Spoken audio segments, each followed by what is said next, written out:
Un poco de todo esto tenemos en comunicación telefónica a quien fue ministro de Salud de la provincia de Buenos Aires y actualmente es diputado nacional. Tenemos en línea y le damos la bienvenida al aire al doctor Daniel Goyan. Doctor, ¿cómo le va? Vero Sarasola es mi nombre. ¿Qué tal? ¿Cómo les va? Buenas tardes. Gracias por atenderme siempre, Daniel. No, por favor. Bueno, queremos un poco Gracias a su usted. mirada sobre cómo ha sido ¿cómo decirlo de una manera apropiada? De este vorágine de cierre de lista. Yo tengo 47 años, no recuerdo, o tengo mala memoria capaz, algo que tan variable de último momento. Hola, sí, bueno, la verdad que estuvimos con una situación de suspenso, y bueno, a último momento la fórmula que creíamos que iba a ser, se cambió. Bueno, esto creo que ya fue explicado suficientemente por Cristina Fernández, por distintos dirigentes. Se tendió, creo yo, a una fórmula que tenga la mayor potencia posible de cara a un contexto, dentro de un contexto de cara a las próximas elecciones. Y creo que, bueno, la fórmula Massa-Rossi a nivel nacional expresan esa síntesis tan buscada que desde el primer día muchos sectores dentro de la hoy Unión por la Patria planteaban que era necesario salir ya con una campaña de cara al conjunto de la sociedad, evitar un desgaste de 45 días en una interna, buscar una fórmula fuerte de contacto, la situación así lo ameritaba, y por supuesto ratificar la única candidatura de Axel Kicillof en la provincia, porque esa candidatura desde el primer día, aun cuando todavía no estaba oficializada, pero ya pensábamos que iban a ser nuestros candidatos, contaba con el consenso, te diría prácticamente unánime de todo el peronismo y el campo nacional y popular de nuestro país y de nuestra provincia. ¿Usted no cree, doctor, es mi humilde opinión, ¿no? Y después, a mí no me gusta de generalizar ni hablar de la gente, porque la gente soy yo, la gente son mis productores, mi operador, nosotros somos la gente, pero que no hay un sector, si se quiere, por ahí el no me gusta tampoco la palabra radicalizado, pero así por ahí el sector más duro dentro del área de la línea de la vicepresidenta, que no está por ahí del todo muy satisfecho con la designación de Sergio Massa como precandidato a presidente. Bueno, por eso Cristina y todos hablamos de un contexto, ¿no? Se intentaron varias propuestas, se analizaron varios candidatos y estimo yo claramente que se ha considerado que esta es la mejor fórmula, la que tiene más potencia en un contexto como el actual. Vuelvo a repetir, un contexto que no es el contexto deseado quizá por todo lo que está atravesando el mundo, por todo lo que está atravesando la región, nuestro país, en particular nuestro país con una situación de no haber podido cumplir, si se quiere, con nuestra promesa electoral, que era básicamente volver mejores, no sé si recuerdan, Sí, como que y el no. volver el volver mejores sin hacer una mejor redistribución del ingreso para el peronismo es como que estamos rengos, completamente rengos, porque es uno de los principales ejes de nuestra doctrina, que es la justicia social. Implicaba que de ese 43% para los trabajadores en el reparto de la riqueza que había dejado Macri, lo volviéramos a llevar, o por lo menos cerca del 50-51 que tenía en el 2015. Creo que esa es la principal deuda. También hay otras, pero hay que decir también que nos dejaron, como ya sabemos, una deuda impagable, Sí, una sí, después deuda, vino la pandemia, la sequía, la y guerra de después todo lo demás. Ucrania, Pero todo. claramente cuando empieza a crecer la economía nuevamente, después de la pandemia, que lo hace en forma vigorosa, esto no se conjuga después, no se compatibiliza con una mejoría, sino todo lo contrario de la redistribución del ingreso, ¿no? Y grupos muy concentrados se están llevando hoy prácticamente el 60%. Y eso le iba, perdóneme gobierno. doctor, eso le iba a preguntar Sí. precisamente, porque a mí uno de los temas que más me preocupa como ciudadana, ya le repito, yo no hablo de la gente porque yo soy la gente, todos los que trabajamos en esta radio somos la gente, ¿no? Y la política suele hacer esa diferenciación entre la gente dice, la gente piensa, la gente somos todos y todas quienes habitamos la República Argentina. ¿Cómo va a ser? Porque es uno de los, creo que las flaquezas que tiene hoy el Ministerio de Economía, el ministro de Economía, para controlar los precios de acá al 10 de diciembre, porque en realidad lo que uno ve permanentemente como cualquier vecino o vecina es que no hay un precio de referencia real, le hablo, no de las grandes cadenas de supermercados que tienen precios cuidados, precios justos, si encontrás justo el producto, ¿no? Porque muchas veces también sucede que vas a esas cadenas y no está el producto. ¿Cómo va a ser Sergio Massa para controlar precisamente los dígitos de la inflación que vienen en aumento? Eso es una realidad que no la marco yo, la marca el INDEC, y además ahora sumarse a una campaña electoral. Ya sé que Massa dijo que la campaña era su gestión, pero su gestión con una inflación de un 7 o un 8%, a mí me hace dudar al menos. No, claro, es decir, es el principal problema de los argentinos, y cuando se analiza por qué se produce ese proceso inflacionario en la Argentina, uno puede decir, el caballito de batalla de la derecha es decir que es, por ejemplo, por la emisión monetaria. Bueno, la emisión monetaria viene muy, pero muy por detrás de la inflación. No, eso lo explicó la vicepresidenta, claro. Exactamente. Otros dicen los salarios. Bueno, ni que hablar, los salarios estamos diciendo, vienen muy por detrás de la inflación, los ingresos en general, no solamente los salarios, las jubilaciones. Uno puede explicar por el precio de los precios regulados de la energía. Bueno, vienen muy por detrás de la inflación. Es decir, lo que clásicamente la derecha pone, eso no puede justificar. Ahora sí hay una causa, que es la restricción de dólares. Ustedes piensen que si no hubiese existido la sequía tremenda, que todavía está, ¿no? Se ha paliado un poco, pero sigue sin llover en forma importante por estos tiempos.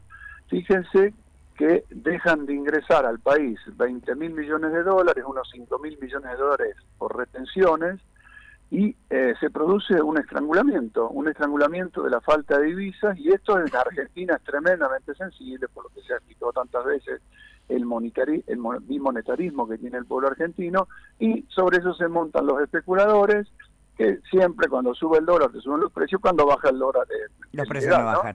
Pero precisamente, discúlpeme doctor, pero entonces, yo creo que Sergio Massa está trabajando hace bastante tiempo sobre esas cuestiones. Sí, de una forma, discúlpeme, ¿no? pero a veces de una forma bastante condescendiente con el campo, sobre todo con los sojeros, ¿no? Que son los que tenían todos sus granos en las silobolsas y hubo que ponerles $1 paralelo en primera instancia para que salieran a vender y para que puedan entrar divisas. Después no se conformaron con ese dólar paralelo, con ese dólar alternativo, que en realidad fue solo para la soja, no fue para el resto de los cereales. Bueno, y después otra segunda vez otro dólar nuevo, porque si no tampoco salían a vender, y así todos no salieron a vender lo que el gobierno nacional esperaba.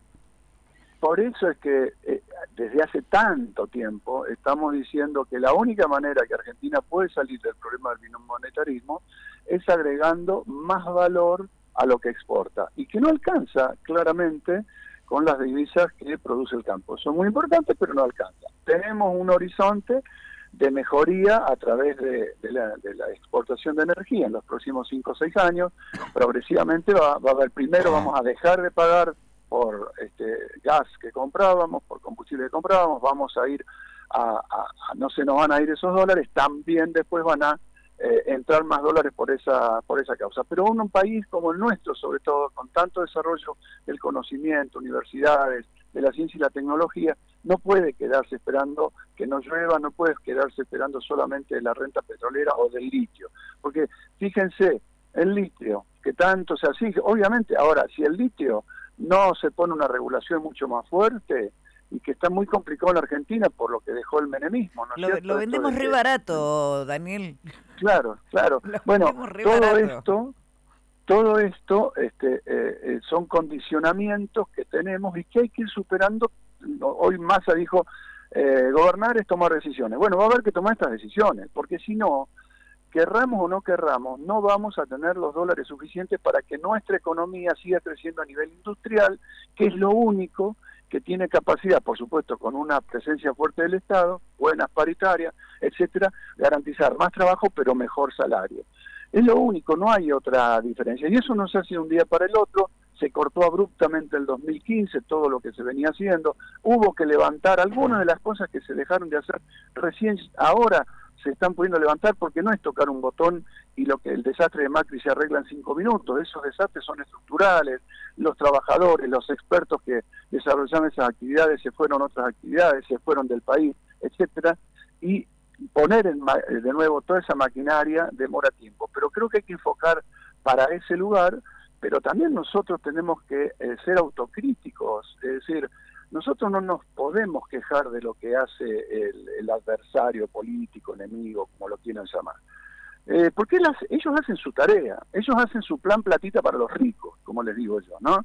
Daniel, pero perdóneme, como se dio el cierre de listas de Unión por la Patria, ¿no cree que, esto se lo digo humildemente y me hago cargo yo de lo que estoy diciendo, no cree usted que como se dio el cierre de listas de Unión por la Patria con los dichos de la vicepresidenta con respecto a cómo trató a la ministra de Desarrollo Social, Daniel Scioli, que creo que me enteré yo antes que no iba a ser candidato que él, o sea, que no hubo una serie de desprolijidades que favorecieron a Juntos por el Cambio, a cualquiera de las dos listas que presenta Juntos por el Cambio. Bueno, por eso te estoy hablando de los errores nuestros y los no forzados, ¿no? Fijémonos lo que pasó, por ejemplo, nuestro, y soy amplio cuando digo nuestro, fíjense las elecciones en San Juan, fíjense las elecciones en San Luis incluso. Claro. Pero también nosotros tenemos que pensar desde nuestro movimiento político, en sentido amplio, ¿qué es lo que estamos haciendo en términos de construcción de poder para oponer al poder real? Esa es la gran discusión, porque si solamente se trata de llegar al gobierno, ya está absolutamente probado que con el gobierno del Estado no alcanza, se hacen cosas mejores que hacen, francamente mucho mejores de lo que haría la oposición, que sería absolutamente destructiva, pero no alcanza. Nosotros tuvimos ley de medio, pero no se pudo aplicar, el poder real lo paró. Nosotros tuvimos, se comenzó un proceso de reconversión de la justicia en la Argentina, de modificar el sistema judicial tan absolutamente injusto, valga la redundancia que tenemos, y no se pudo hacer contra el poder real. No se pudo hacer la ley. A veces hay falta de... También hay veces que falta la decisión política. Perdóname, déjame terminar un poquito la idea. Lo que te digo es lo siguiente. Tenemos que discutir hacia el interior de nuestras fuerzas si alcanza con el poder del Estado, que te da el Estado, o si hay que, además de eso, tener un movimiento político mucho más concientizado, más organizado y con una enorme capacidad de movilización. Cuando hablo de una enorme capacidad de movilización, estoy hablando de 400, 500.000 personas cada vez que se necesita a salir a parar un atropello, por ejemplo, de un juez de cualquier lugar del país que se pasa por encima del Poder Legislativo y te veta una ley y te la deja latente por años hasta que ya directamente se hace de bien abstracto, ya no sirve, etcétera. Digamos, eso es lo que también tenemos que discutir, porque nosotros tenemos decenas y decenas y decenas de organizaciones dentro de nuestro movimiento, pero cada una está como en su mundo. Necesitamos una conducción intermedia entre los liderazgos y las bases, diríamos, el conjunto de los cientos de miles de militantes que tiene este espacio. Entonces, si no analizamos eso... Sí, si me permite la crítica, lo que yo creo que el peronismo o el kirchnerismo, en todo caso, ha perdido en los últimos años, porque no siempre fue así, fue la territorialidad, siempre lo dice un compañero, colega que está en la primera mañana, que se llama Carlos Martín, que él hace la radio desde 8 a 10 de la mañana, siempre lo dice. Antes te atendía un ministro y ahora no te atiende un director de una tercera línea. Bueno, no sé, los ministros de la provincia de Buenos Aires atienden a todo el mundo. Yo, ministro de Nación y de provincia... No, sí, yo ya sé que usted sí, pero hay otros casos que no, ¿eh? Bueno, pero yo digo, estoy hablando de algo más profundo. Estoy hablando de algo que tiene que ver si vamos a trabajar por la comunidad organizada o no vamos a trabajar por la comunidad organizada. Si vamos a depender solamente de la partidocracia liberal burguesa de cada 4 años o 2 años ir a votar y meter candidatos, que obviamente es importantísimo porque tenés que ocupar esos lugares, pero si esos candidatos van a estar respaldados por una fuerza popular enorme, claro, bien organizada, y estoy hablando de que no es que nos falta gente militando, hay mucha gente militando, pero vuelvo a decir, salvo los liderazgos circunstanciales y fuertes como el de Cristina o Néstor, que condujeron eso, después no hay nada en el medio. Está cada uno con su batuta, cada uno con su librito, cada organización social con su reivindicación, cada sindicato con su reivindicación, cada sector o agrupación de género o ambientalista, cada uno en lo suyo, con una lógica no de integración, no de proyecto integral, con una lógica muy sectorial. Bueno, eso es lo que nos está faltando. Si vamos a organizar con niveles superiores de organización este movimiento, o vamos a seguir siendo una diáspora que circunstancialmente encuentre un líder consecuente y que logra aglutinar a todos, y luego cuando eso se debilita o desaparece, nos quedamos como cuando Perón dijo, también, mi único heredero es el pueblo. Bueno, la verdad que después fue bastante lamentable lo que sucedió. Tenemos que redefinirnos nosotros qué queremos hacer. Si queremos hacer un movimiento de transformación, se necesita mucha más organización popular, mucha más intervención del sujeto pueblo, tomando parte de las decisiones, participando, y si no, seguiremos administrando como mejor se pueda aquello que nos deje el poder real, tratando de hacerle llegar unos porotitos más a los pobres, a los humildes, pero nada más, que eso será nuestro proyecto. Doctor Goyan, como siempre es un placer escucharlo hablar, es un placer charlar con usted. Que tenga un lindo final de lunes. No, por favor, gracias a ustedes.